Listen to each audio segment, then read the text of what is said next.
अब बात यह है कि अंग्रेज़ी भाषा हमारे ऊपर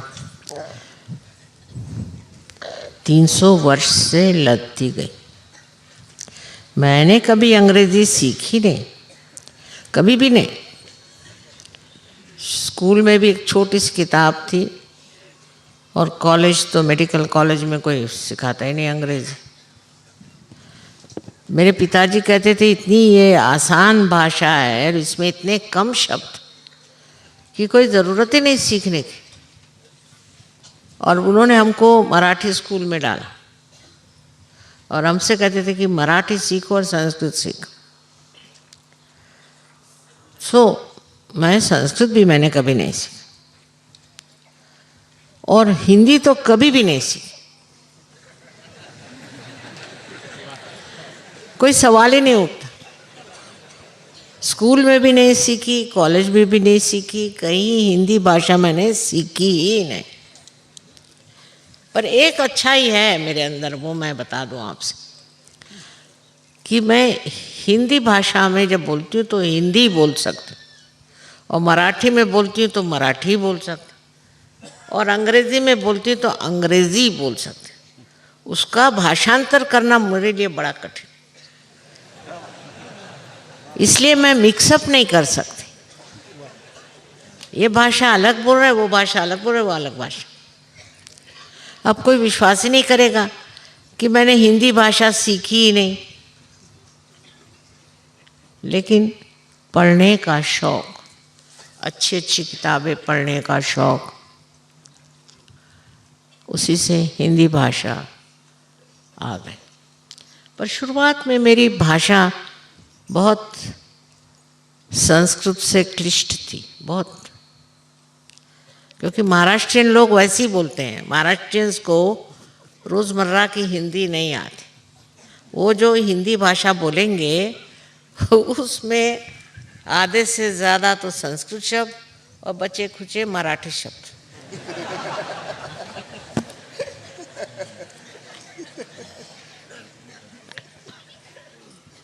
समझे ना?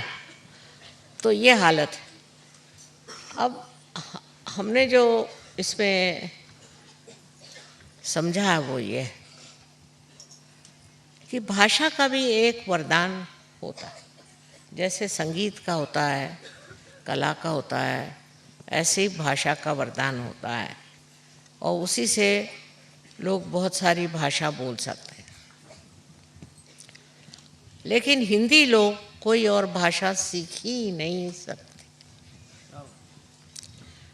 उसकी वजह ये है, जैसे अंग्रेज़ हैं, अंग्रेज़ कोई और भाषा नहीं सीख सकते और सीखेंगे तो विद्रूप बिल्कुल।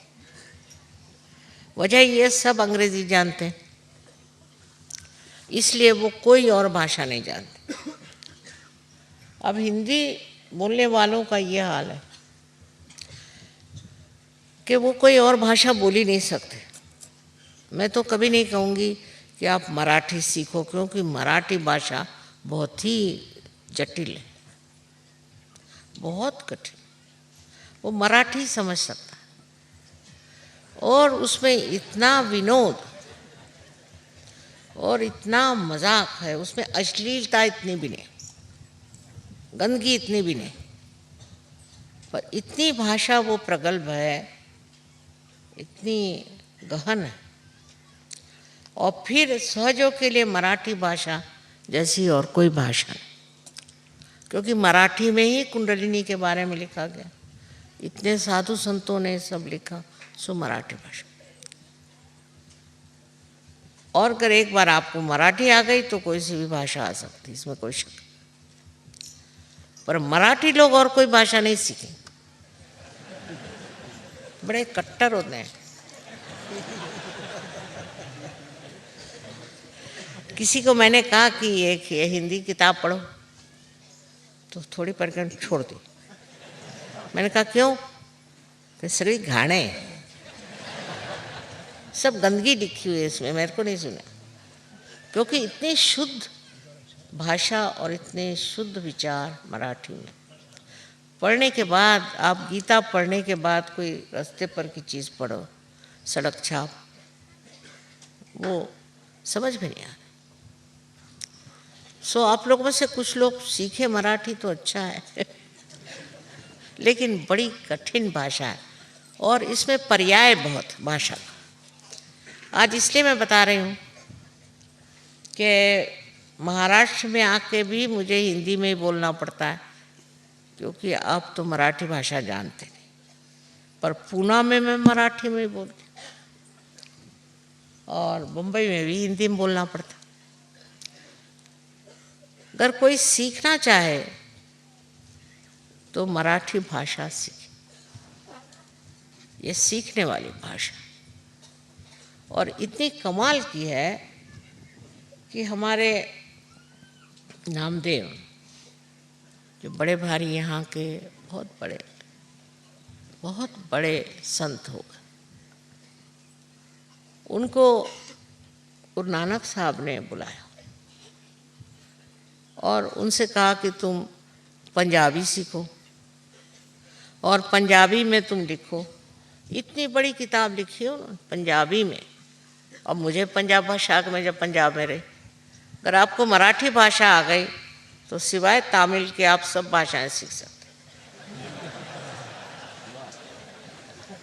और तमिल के भी कुछ शब्द सीख सकते हैं, ऐसा नहीं। इस प्रकार इस देश में जबकि 14 भाषाएं सरकारी भाषाएं, we have, you will be surprised, 14 official languages in this country. So मैं ये कहूँ कि अगर मराठी आप लोग सीख लें तो आपको 14 में से 8-9 भाषा तो आ ही जाएंगी।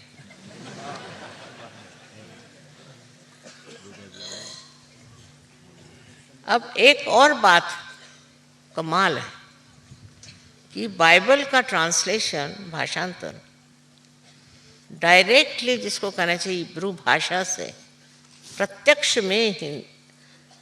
प्रत्यक्ष में वो मराठी भाषा में हुआ है। यहाँ एक रमा देवी करके बड़ी अच्छी विद्वान स्त्री थी, उसने बाइबल का भाषण जो भी था, बाइबल का जो भी भाषांतर था, वो मराठी भाषा में, और उसमें जो शब्द, जैसे जॉन को योहान, मैथ्यूस का मत्तई, तो मैंने बाइबल जो है वो मराठी में पढ़ा, इसलिए बहुत बार गड़बड़ हो जाती है मेरी, और स्पष्ट रूप से लिखा है। उसकी इतनी शुद्धता उन्होंने रखी हुई है, और उसी में उन्होंने लिखा कि जब वो शादी में गए थे तो उन्होंने वहाँ पर पानी से द्राक्षासव बनाया। बड़ी तत्व की बात है, मराठी में लिखी। दूसरी विशेषता मैंने देखी कि ईसा मसीह के बचपन के बारे में, उसकी बाल्यावस्था के लिए कोई अंग्रेजी में मैंने कविता नहीं पढ़ी। I don't know, have you ever heard a poetry piece about the description of Christ's childhood? I've never heard one. But in Marathi we have many. अभी कल ही इन्होंने गाया बढ़िया, बाल वदन तव बघुनी ख्रिस्ता। छोटे बच्चे का मुंह देखकर, after seeing your face, your child face, बाल वदन, all my fears run away. So this part is missing in the Western languages. I think that the childhood themes are not there. We have about Krishna, about Rama, when they were children, how they used to walk, how they used to talk, how they used to put their finger in the mouth. Every little thing is described so beautifully about children. And that is how I think Indians cannot think of killing their children at all. I mean, it's an impossible situation. Even in Hindi language, in Marathi language, we have such beautiful descriptions of this incarnation as children. Then third thing, तीसरी बात जो surprising है कि सारा romance इनका शादी से पहले ही है, शादी के बाद कोई रोमांस ही नहीं. Third thing is that there is no romance described after marriage, all before marriage. It's the other way around in Indian languages. All the romance comes when you are married. Very sweet things. I was surprised. I asked somebody to find out one English book where they have described the romance of the married couple. None. Finished. All the romance is over. Once you are married, it's finished. Then what do? You quarrel, you fight, you go to courts, take a divorce.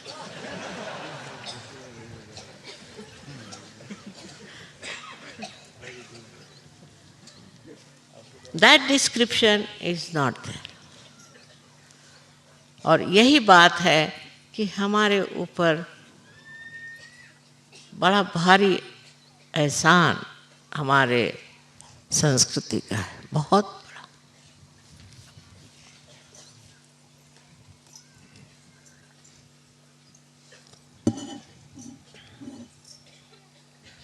काढा बरं हे फुलांसाठी येते इकडे, कोणतरी येऊन काढून घे.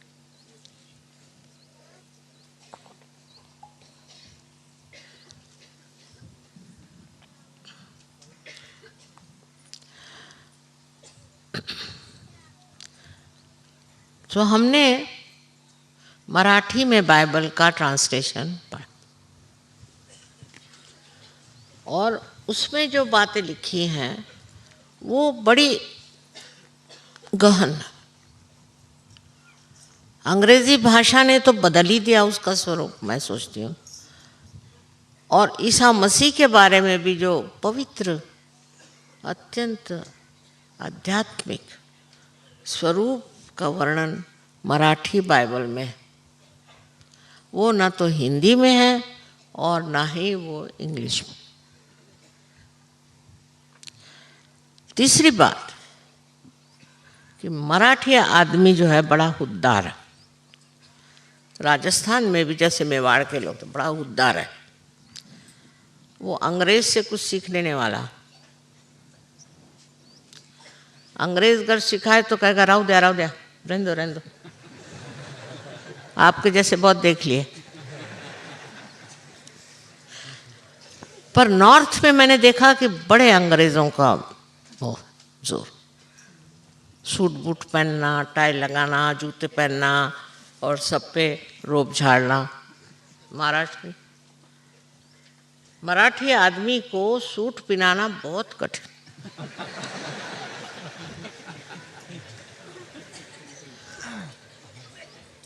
वो तो धोती पहनते. पढ़े लिखे लोग भी धोती. अब आपने देखा है तिलक, यहाँ कितने बड़े लीडर हो गए अपने देश के. यहाँ पर रानड़े, यहाँ के रानड़े हो गए, आगरकर हो गए, सब कोई सूट वूट नहीं पहनते थे, कोई टाई वाई नहीं लगाते थे. हाँ, सरकारी नौकर हो गए तो करते हो. पर यहाँ सरकारी नौकरी करना भी बड़ी निम्न श्रेणी की बात समझते. महाराष्ट्र में आपको पता हो, बहुत बार लेख आते हैं, लिखा जाता है कि आप सरकारी नौकरी क्यों नहीं करते. फिर 2-4 लोगों के नाम दिए जाते हैं कि देखो इन्होंने की सरकारी नौकरी तो उनका क्या खराब है. पर सरकारी नौकरों का कोई महत्व नहीं, कोई नहीं. और हमारे फादर तो कहते हैं कि पहले नौकरी करना अधम चीज़ है.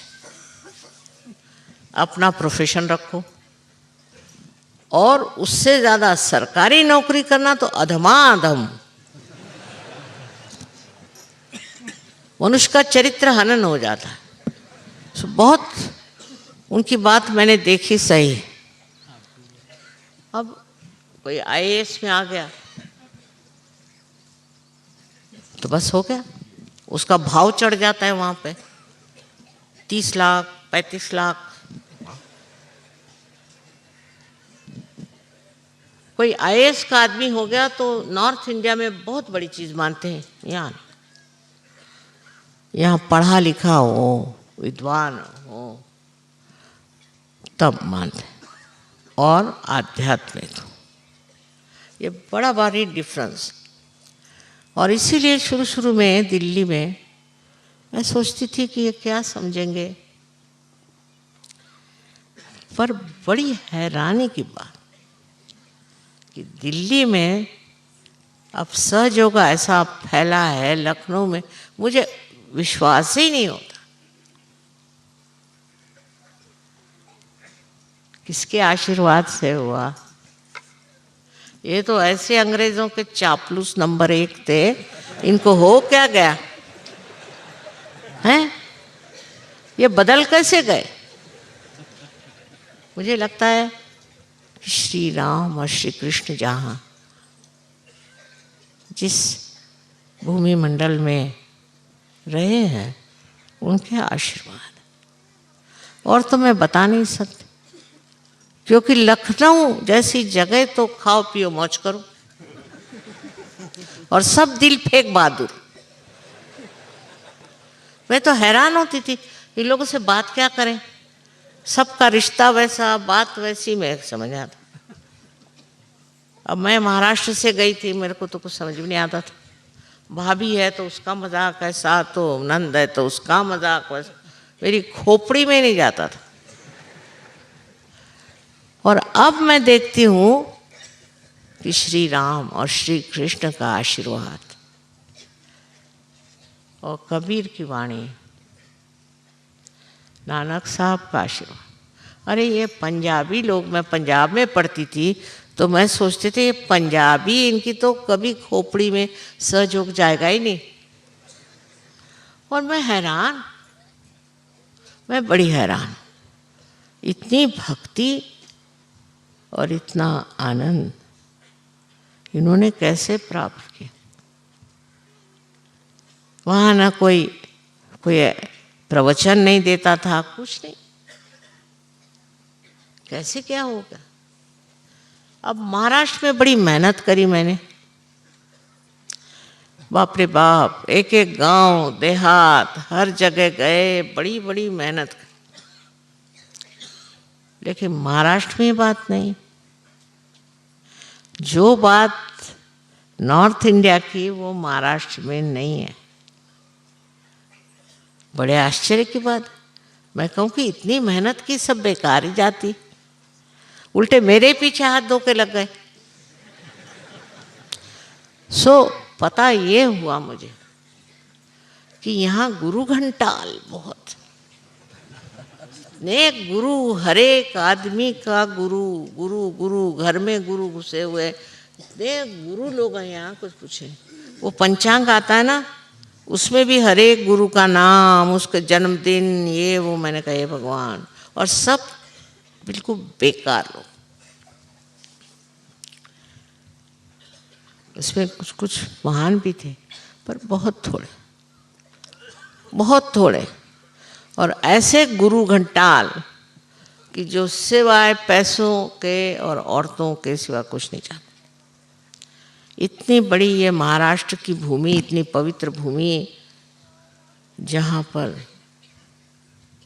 इतने देवियों के स्थान, महालक्ष्मी, महासरस्वती, महाकाली और आदिशक्ति, सबके स्थान इस महाराष्ट्र में। और अष्टविनायक और ये महाविनायक सब यहाँ बैठे हुए हैं।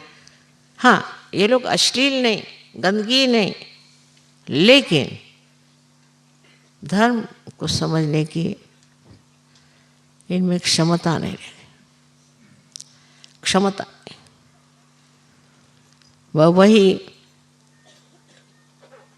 घंटा बजाना, मंदिर में जाना और गुरुओं के पीछे भागना, बहुत ही ज़्यादा कर्मकांडी लोग हैं।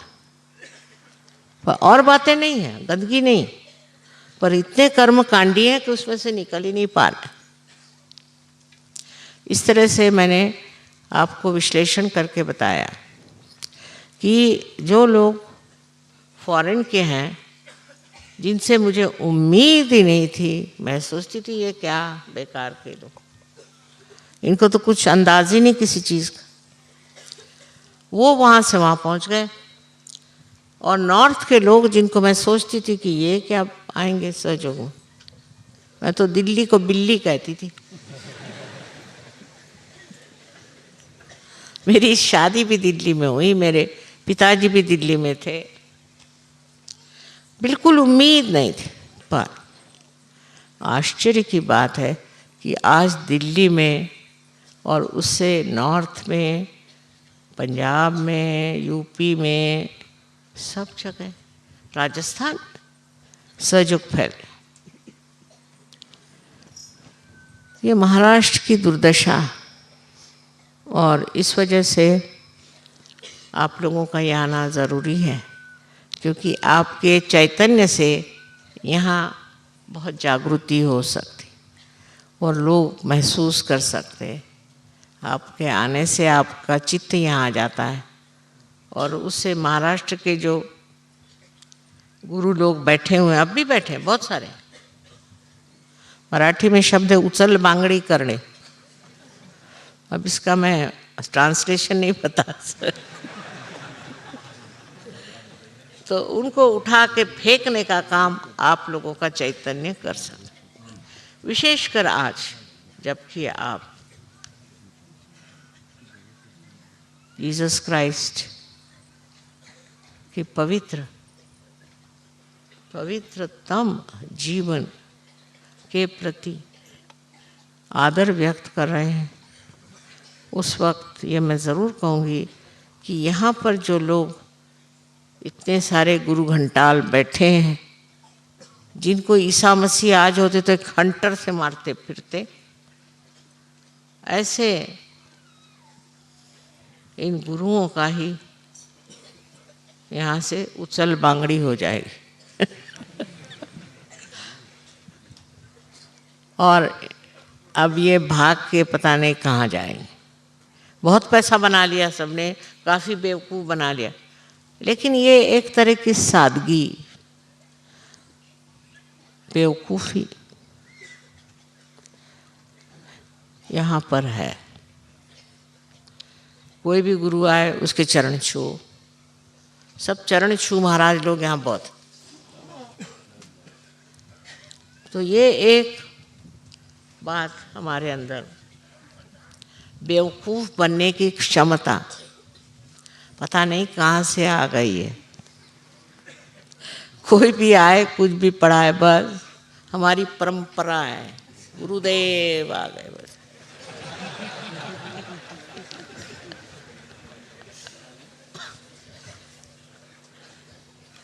इस परंपरा से ही ये महाराष्ट्र ग्रस्त हुआ है। और मैं तो कहूँगी कि ईसा मसीह के जीवन से उनकी सादगी, उनकी पवित्रता और उनकी अबोधिता का जो शस्त्र है, वो श्री गणेश के माध्यम से ज़रूर नष्ट करेगा इन लोगों को, और महाराष्ट्र में भी जागृति हो जाए।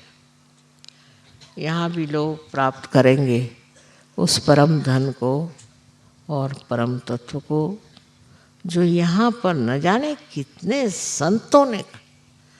कुंडलिनी के बारे में ऐसा कोई संत ही नहीं जिसने नहीं कहा, सारे ही संतों ने यहाँ कुंडलिनी की बात करी। और एक से एक महासंत इस देश में होगा।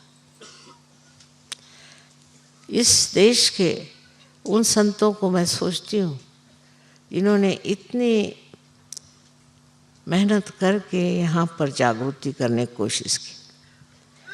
वहाँ मैं भी हार गई, लेकिन आप लोगों का आना बहुत मुबारक।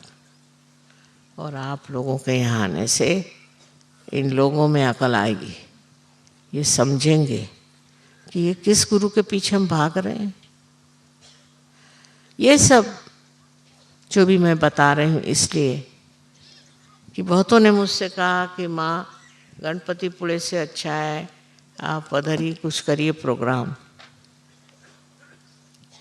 मैं कहा नहीं, आप आइए, क्योंकि आपका कर्तव्य है कि आप सब में जागरण ला। महाराष्ट्र में जागरण लाना है और आपको इसीलिए यहाँ आना ज़रूरी है। और वो भी यहाँ पर ईसा मसीह का ही हम लोग गौरव करते हैं, उनकी बहुत ज़रूरत है। वो तो मैं कहती हूँ ना कि हंटर लेके इन सब गुरुओं को ऐसे ठोकेंगे, पर आप लोगों का ये विचार कि हम यहाँ आज उनके पवित्रतम चरित्र को उजागर करने आए और उनके शक्ति से महाराष्ट्र की ये भूमि पवित्र हो जाए। और ये लोग गणेश की पूजा बहुत करेंगे, लेकिन वो गणेश क्या है और गणेश का मतलब क्या है इसको मतलब कुछ समझ भी नहीं आता। ऐसे चक्कर में फंसे हुए लोग हैं, इनको उभारने के लिए आप लोगों का यहाँ आना ज़रूरी है। हर साल आप लोग आते हैं और वो भी ईसा मसीह का जन्मदिन बनाने के लिए, ये बड़ी भारी बात है। आप सबको अनंत आशीर्वाद।